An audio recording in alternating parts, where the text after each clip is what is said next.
Hello and welcome to Reykjavík Grapevines Newscast. My name is Valur Grettisson. I am an editor-in-chief at Reykjavík Grapevine. This dog there, you can't see her. Yo, goody. There she is, wet and happy, of course. This is, of course, Pollý, my chief of morale officer, and my ball finder. If I ever would lose a ball, she would probably find it. We're gonna go through the news. Not much happening actually, which is a very bad way to start a video, but there are fun things happening. First of all, I want to just remind you, of course, on our online shop, our sponsors, Einstök. You can find them at einstökber.com or even in your grocery stores. I've seen a lot of comments actually. People are finding this wherever in the world. You should try it out. It's Icelandic, it's fantastic. I drink it, my friends drink it. I actually only drink Icelandic beer. I really like it. It's like the water is very clean and good. It's very different from other beers in my opinion. Yeah, let's just go dive into it, I guess. Right? Let's go. Yeah, one thing. We're actually here in Fossvogur. Just to I'll write the word in the description. I know Fossvogur sounds odd, I guess. But this is a fantastic place between Reykjavík and Kópavogur, which is over there. And it's like it's a pearl in the middle of the city. Many forget about, so keep it in mind. Okay, let's do this.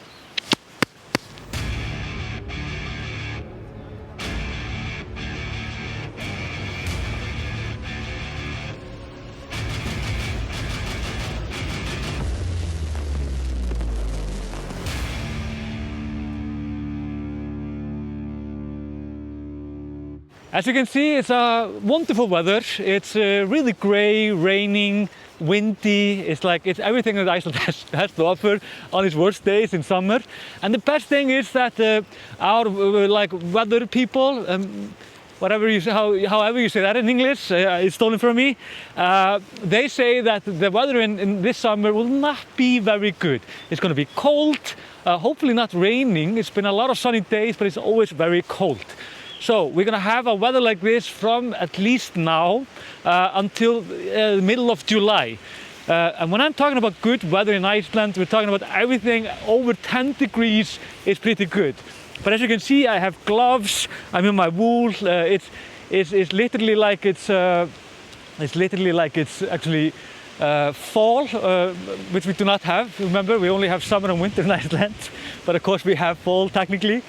So. There you have it, like frolf, basket. I love it. This is everywhere. Need to play more frolf. So, because it's cold, it means that the Highlands also are incredibly cold. It's very snowy there. It's not very different from the classic winter terrain over there. So, people actually went to Laugavegur Trail. Our viewers, our fans, they know this trail because me and Poppy, Aska, we actually hiked this trail last summer. And we did it in August, July or August. I don't remember which one it was, but it was like midsummer. And the reason you do it in midsummer is because the snow there it takes time to go.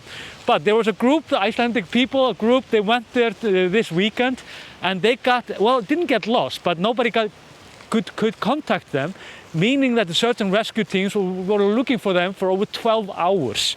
They finally found them. They have put a tent up on this hill, like almost a mountain, I guess. It's like, it depends who you ask, what is a mountain and what is a hill in Iceland. You want to go back into the neighborhood? Yeah, right. At least they're telling me to go somewhere. You need to decide. So the people found there, they were in fine shape and it was very enjoyable.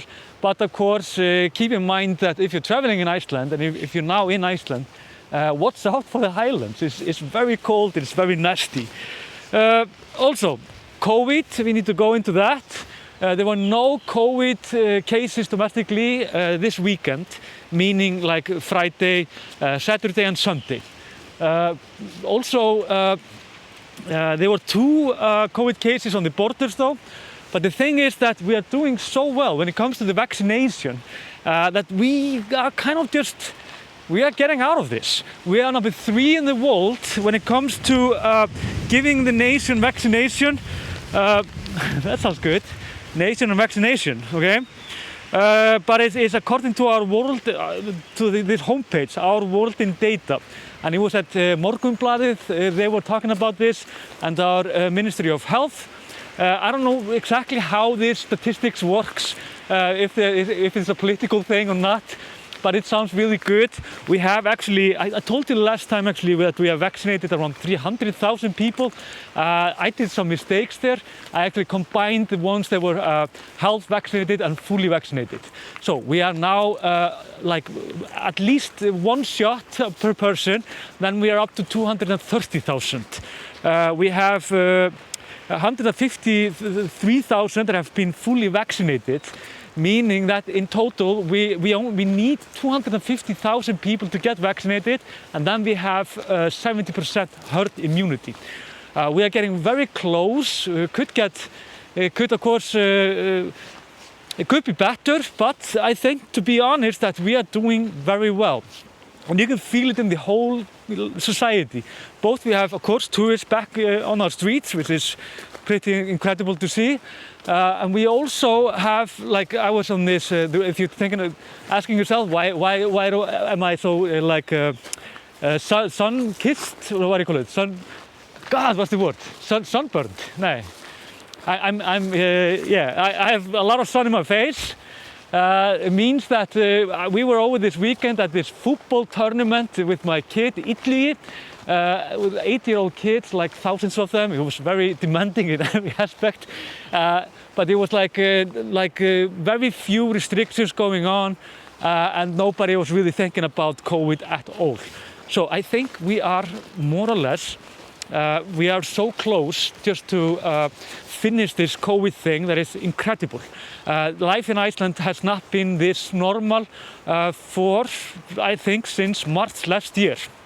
So, meaning that we are doing so well that in the end of this month, will be at least in July, I'm not sure when exactly, we will have no restrictions connected to COVID at all if nothing unexpectedly happens.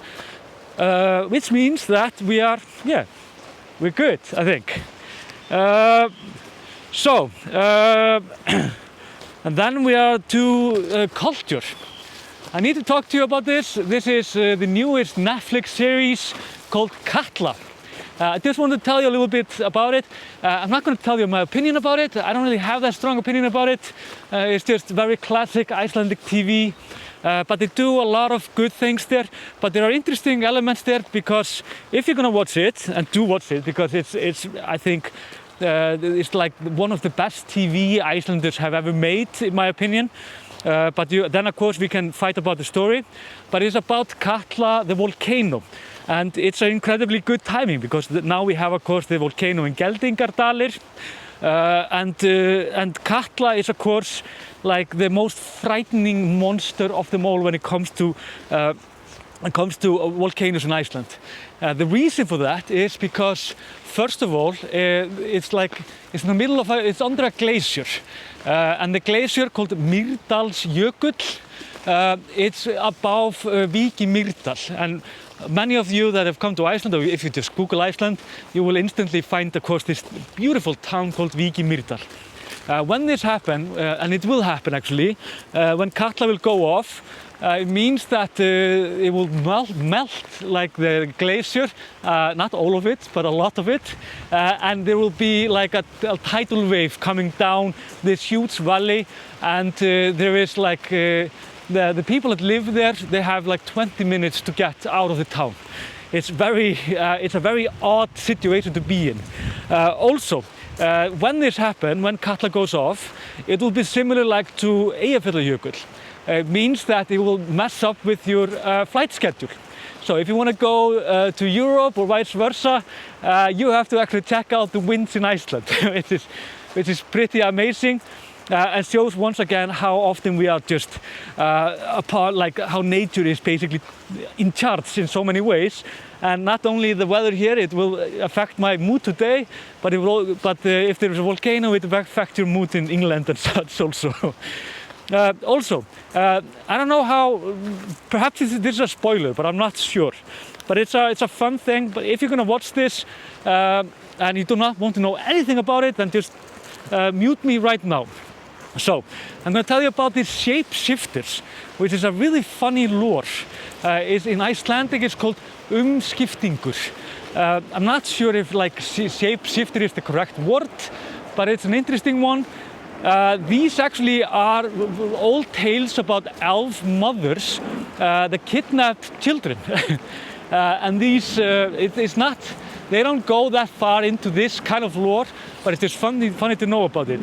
So what happens in the lore is that the mothers, like elf mothers, they can't have children themselves. They have to have a help from a human hand. It's always the case in these stories. But they can also steal your child. But if they're going to steal your child, they're not that cruel that they're just going to take it and disappear. They take it and they replace it. And what they do actually is that they take these old useless elves, which nobody really likes, and they change them into small children. So when the parents find their children and these elves have taken them, meaning that the elf, of course, the old elf, is not very happy about it. Meaning that your child will change very quickly. It will have a foul temper, it will scream and it won't sleep and just be overall very boring as a child. So there is a trick actually. If you think that your child has been kidnapped by an elf, what you need to do is that you have to shock the old elf. Like just shock him, like make him scared. Are we done with the path? Okay.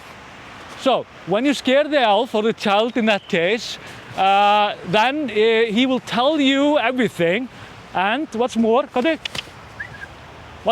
he will offer to like return the child, or the mother will, like the elf mother will return the child. But before you do this, you have to spank the elf really fast, like really hard, and spank it until it spills the beans. So it's like I don't know. It's like if a naughty child was like in the 1300s or something, the mother could say, "Perhaps it's just an elf. Let's just spank the kid." So I don't know. It's like a lot of these stories are odd, but these shapeshifters.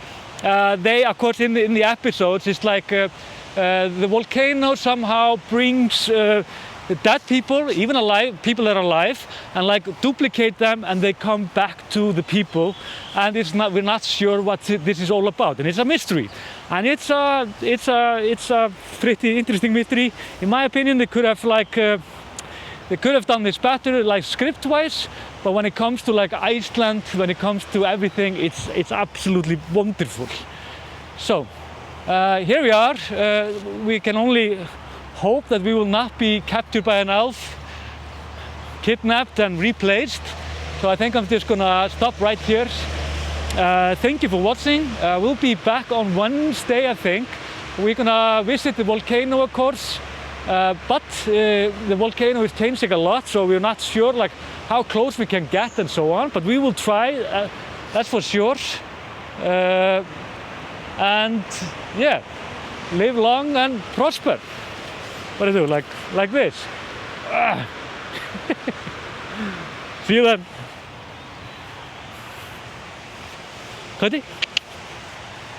Hvað í ósköpunum?